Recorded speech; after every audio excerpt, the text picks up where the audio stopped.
Alhamdulillah wa shukru lillah for the blessing of Iman, blessing of Islam. One of the things that is very interesting within our understanding of our Aqidah is the concept of destiny. For some people, destiny is very simple because they have already submitted to the will of Allah subhanahu wa ta'ala and they accept everything from Him. And those are the awliya or the saints. And the awliya and the saints doesn't mean someone who is secluded living in a mountain. Awliya of the saints might be the person sitting next to you but you're unaware of it. These are the people whose hearts are with Allah subhanahu wa ta'ala. But for others, it's they can't make sense out of it. Some people say it doesn't make sense. So for example, if I tell you, I always do this in my class when I ask, if I would have told you 10 years ago when we met, and I would have told you 10 years from now today, you would be where you're at and all the stuff that you went through in the past 10 years, you would have probably laughed at me. Said, no, that's impossible. Who could write a destiny like that? That's impossible scenarios to go through. But Allah writes impossible destinies, and the reason why He writes impossible, one of the reasons why He writes impossible destinies, because you will come across times in your life where all doors are closed on you, and you're like, how am I going to get out of this? And you say, oh, Allah wrote the destiny, and He can make possibilities out of impossibilities. This is the beauty of the way His destiny is written. And one of the great Arabic poets said, حِكَمٌ نُسِجَتْ بِيَدٍ حَكَمَتْ ثُمَّ انْتَسَجَتْ بِالْمُنْتَسِجِ. That it's written, the words are, this wisdom, words of wisdom are written by a wise hand. It's actually woven by a wise hand. And this is why destiny is not written. It's actually woven with intricate designs and subtleties and the patterns. It's like a carpet with many patterns and designs, and within the design there are designs, and within the designs there are designs. And that's your life. Your life is like a carpet that has been woven by a master, a wise hand, the hand of providence. So when we look at the destinies of human beings, we would see impossibilities, possibilities, things that are khariq al-ada, like how did it happen? One of my favorite stories is the stories of Musa alayhi salam. And if you really want to understand destiny, just read that story in the Quran of Musa alayhi salam. I mean, Pharaoh, obviously everybody knows, it's not a ruler, it's a title that's given to the kings of Egypt, Feraidoon. There were many Feraidoon, there were good Feraidoon. Pharaohs at the time of Yusuf alayhi salam who were really good and they were doing good things. But then after him, the next Pharaoh was bad. And he brought idol worshipping. And his brother was the one who came and he actually said that he is God. So that's the Pharaoh that the Quran is talking about. When he said, وَأَنَا رَبُّكُمُ الْأَعْلَى, that I am your Lord the Most High. That Pharaoh had a dream, and he had all of the dominion, the power, everything. But he had a dream that a fire is coming from Bayt al-Maqdis and from Sham, and is gonna burn down the houses of Egyptians in Egypt. And he didn't know how to interpret. He brought the interpreter. He said, "Oh, someone is gonna come and destroy you and kill you. There's gonna come and destroy your dominion." So he said, "Kill all of the male children that are born, so I'm saved." This is obviously this. You can see that they say at a certain point, intellect leaves human being, like aql leaves it. So he said, "Kill all the male children," and they kill all the male children when they're born. And then a plague comes in, like a pandemic, and many people get killed. In the Wazara, they say, if you kill these children in the pandemic, who's going to work? Who's going to do the work? This is insane. He said, okay, kill 1 year, save the other year. The year that saved, Harun alayhi salam is born. The next year, children are supposed to be killed. Musa alayhi salam is born. And destiny is just the way Allah has just hikamun nusijat biyadin hakamat. This is woven. This destiny is woven. Just when you pay attention to the story, it's incredible. He's born, but his mother is told, just put him in the tabut, put him in this box, in this treasure box, and let him go into the water. Don't worry, we take care of him. And this is water here is also a symbolism for that everything in God's creation is made out of water. Let it go. Just let it go. Allah, this is the beginning of the story of Musa, is tawakkul, is trust. The end of it is tawakkul, is trust. It begins with water, it ends with water. And it lets go of the baby in this tabut, and it goes. Then Allah puts this curiosity in the head of the soldiers who are by the Nile River. And they say, what is that? Let's get this. Who put that curiosity in their head? It was Allah that did that. Bring the baby. Oh, opens it, is a beautiful baby. Who made the baby beautiful in their eyes? Because there are people who can't see beauty in anything. Then it's taken into the house of Pharaoh. And Asya looks at this baby, falls in love. He goes, oh, maybe it will bring some blessing for us. Let's keep this baby. Let's not kill this baby. And Pharaoh says, you know, if you're happy, let's do it. So they keep the baby. This is look at the design of destiny. Look at the design of destiny. This is the man who's going to kill Pharaoh and destroy his dominion. Right? Maulana Rumi has a story about the man who's running away from thief. This thief is this horrible man. And he's running away from him. He comes home, he locks the door. He goes, oh, Alhamdulillah, I'm safe. And Rumi says, Dar bebasto dushmanan dar khane bud. Hile Pharaoh zin afsane bud. He closed the door, came home, but the enemy was inside the house already. He locked the door, but the enemy is inside the house. He said, this is the same trick that Pharaoh did.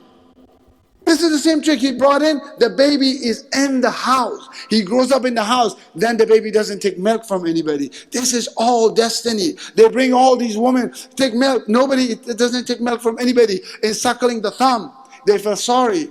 The khala, the aunt of Moses, his mom's sister, goes and says, listen, I know a wet nurse. Maybe he will take that. Brings the mother of Musa. I said, let her milk the baby. And then she starts suckling. Rumi said he whispers in the ear of the baby, don't suckle. Don't suckle the breast of any wet nurse except your mother, and I'm your mother. Take the milk. Take the milk. Don't suckle anybody's milk.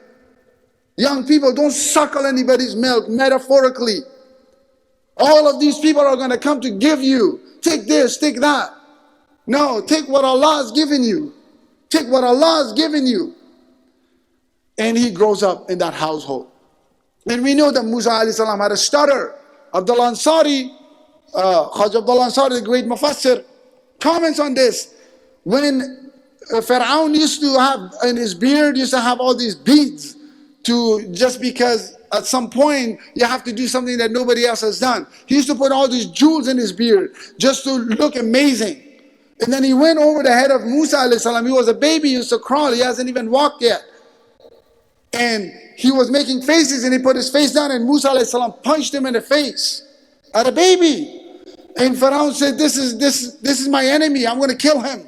And the mother jumped in. Asya said, no, please don't kill him. He doesn't know the difference between a ruby and fire.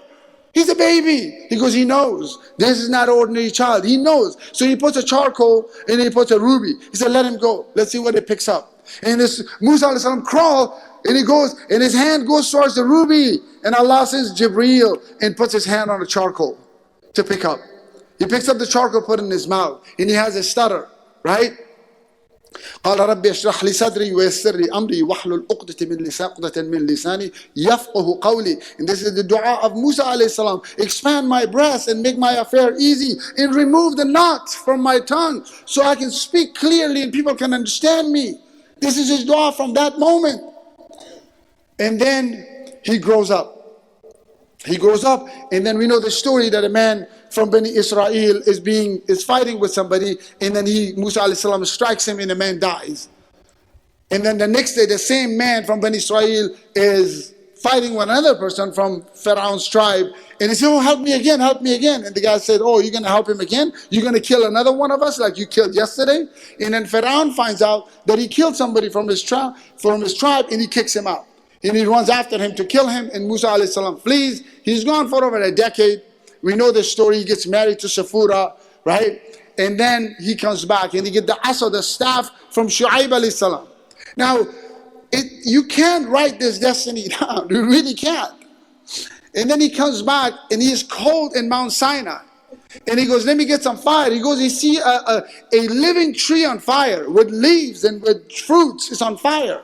But what is it? Tajalli nar te ya nur tum samjhe na hum samjhe. Right? We don't know what it was. Was it nar? Was it nur? What was that thing? Jala kyun kariye kui tur? Tum samjhe na hum samjhe. So this is the secret of that fire. We don't know. Allah knows. So he goes to the fire and Allah tells him, he says, throw the staff. What is this? What is this stick you're carrying? He said, this is my staff. I lean on it. He says, throws it. He throws it. It becomes a snake, a giant snake. And Musa alayhi salam gets scared. That's seeing a stick turn into a snake. And Allah says, Abdullah Ansari says in the tafsir, he says, Allah tells him, if you lean on anyone but us, this will happen to you. Don't ever lean on anyone or anything but Allah subhanahu wa ta'ala. Because Allah will turn them into a snake against you. Lean on Allah. Tawakkaltu ala Allah. La hawla wa la quwwata illa billah. Trust Allah subhanahu wa ta'ala in all your affairs. And then he tells him, go to Fir'aun. And this is beautiful. He says, go to Fir'aun. He says, my tongue, I can't speak that well. Can I have Harun with me, my brother? Can I take him? Asking permission. Look at the adab of a Nabi of Allah subhanahu wa ta'ala. Go ahead, take Harun with you. اذهب إلى فرعون إنه طغى. Go, both of you, go to Fir'aun. He has transgressed. Fir'aun has transgressed. Fir'aun has called himself God. Fir'aun is killing the children. This man has killed hundreds of thousands of children.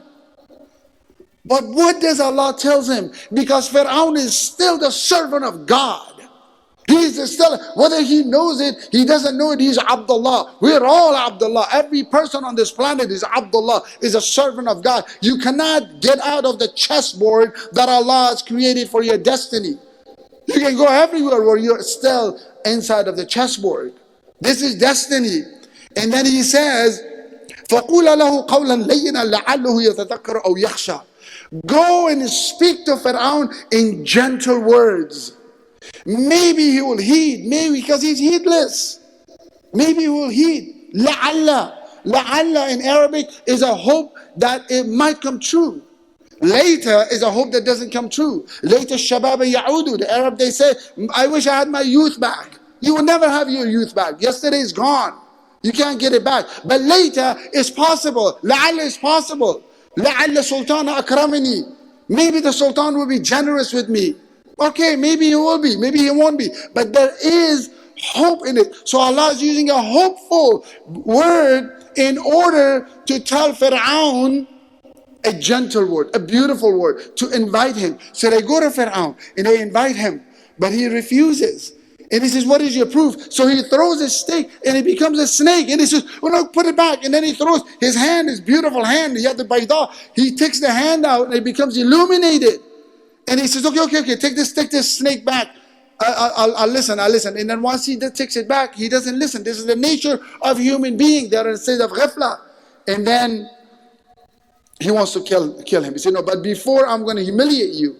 And he brings all these magicians. And they all throw their snakes and their staff and their ropes. And they turn into little snakes. But when Musa alayhi salam throws it, Hayy wa Thawban, there's two words that are used in the Quran for the same snake. Why did Allah use two different words? One is a fat snake, the other one is a fast snake. Because you don't have a snake like that on planet Earth. A snake that's big and fast. If they're big, they're slow. If they're slow, then they can't be, that's how it is, they're big. The fast one or the skinny one. But his was a fast and fat and big, like a dragon. And he comes in and eats all of the snakes. Right? But then he goes after him. And this is where it all comes in. This is your life. Musa alayhi salam is a story in the Quran for you to see yourself. You will always have Fir'aun behind you. You'll always have, they want to destroy you. You'll always have him. But if you have Allah like Musa had Allah on his side, like Musa had tawakkaltu ala Allah, then everything will be fine. And then he goes, and then he says, what should we do? And they say, oh, they will get us. They will get us. This is what all the companions think. They will get us, Bani Israel. They will get us. He's behind us. And then he said, قَالَ كَلَّا إِنَّ مَعِيَ رَبِّي سَيَهْدِينَ. Listen, Allah is with me. He's my guide. He will not abandon us. Allah will not abandon His servant. Allah will not abandon His servant. In Maulana Rumi said, Niyam zakara tu ghafil, hamisha dar karam. I have not abandoned you. It's not that I'm unaware of your state. I'm working with your destiny at every moment. Allah is active in His creation at every moment. He does not abandon His servant. He does not abandon His servant. And he goes and he gets to the sea, to the Red Sea. In front of them, water, an ocean. Behind him, the army of Pharaoh. Right? But remember one thing. A prophet does not run away from people. No prophet has ever run away. Yusuf alayhi salam didn't run away from Zulaykha. No prophet runs away from anyone. Because they have Allah on their side. They run to Allah, not from the enemy. فَفِرُّوا إِلَى اللَّهِ, and run to Allah. And he runs to Allah. And Allah says, hit the water. Hit the water with your asa. And he hits the water. And they split like two mountains standing on two sides. It says cross. Cross to safety. And they cross to the other side. وَإِذَا فَرَقْنَا بِكُمُ الْبَحْرَ فَأَنْجَيْنَاكُمْ وَأَغْرَقْنَا آلَ فِرْعَوْنَ وَأَنْتُمْ تَنْظُرُونَ. And you saw it. You saw that we drowned Fir'aun and we saved you. And you were eyewitness to that. Allah has made this an eyewitness event. That we are talking about it over 2,000 years later. Every tradition talks about it. Why? Tawakkaltu ala Allah. Trust in Allah. Allah's got my back. Allah's got me. He's not going to abandon me. Allah will never abandon His servant. And the story of Musa alayhi salam is our story. That if we have trust in Allah subhanahu wa ta'ala, armies could be behind us and ocean could be in front of us. And Allah will still save us, inshallah. أقول قولي هذا أستغفر الله.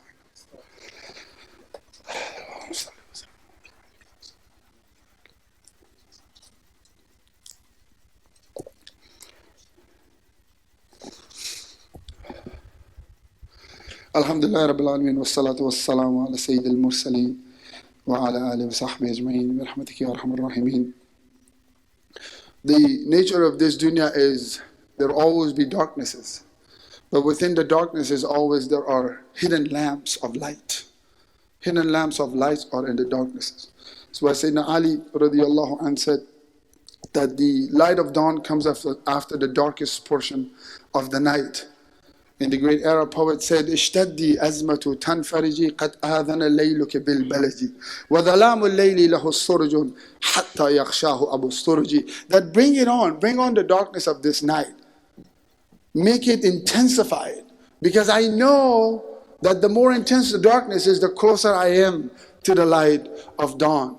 Because the darkness carries the lamp of light, the lamp of hope. In the story of Musa and Pharaoh, is in many fold. But one thing that I really want to leave everyone with is from the Masnavi of Maulana Rumi, when he tells the story of Moses and Pharaoh, at the end he says a beautiful line, incredible line where he makes it really for you, for me. What do we take from this story? Like, what are we going to take from that story? He says, Musa و فرعون در هستی توست. این دو خصم را باید اندر خویش جست. That Moses and Pharaoh, they both reside inside of you. Go ahead and find your Moses and your Pharaoh. What are we? Are we Moses or are we Pharaohs? Maybe we're Moses to our friends and Pharaohs to our parents. Maybe we're Moses to our children but Pharaohs to our spouses. Maybe, what are we? How are we changing? The point that Maulana is trying to drive home is don't take these stories as history in the past, but rather live those and find your Pharaoh and drown your Pharaoh in the ocean. That's what you need to do. And make sure that your Moses is saved. Make sure that your Moses is saved.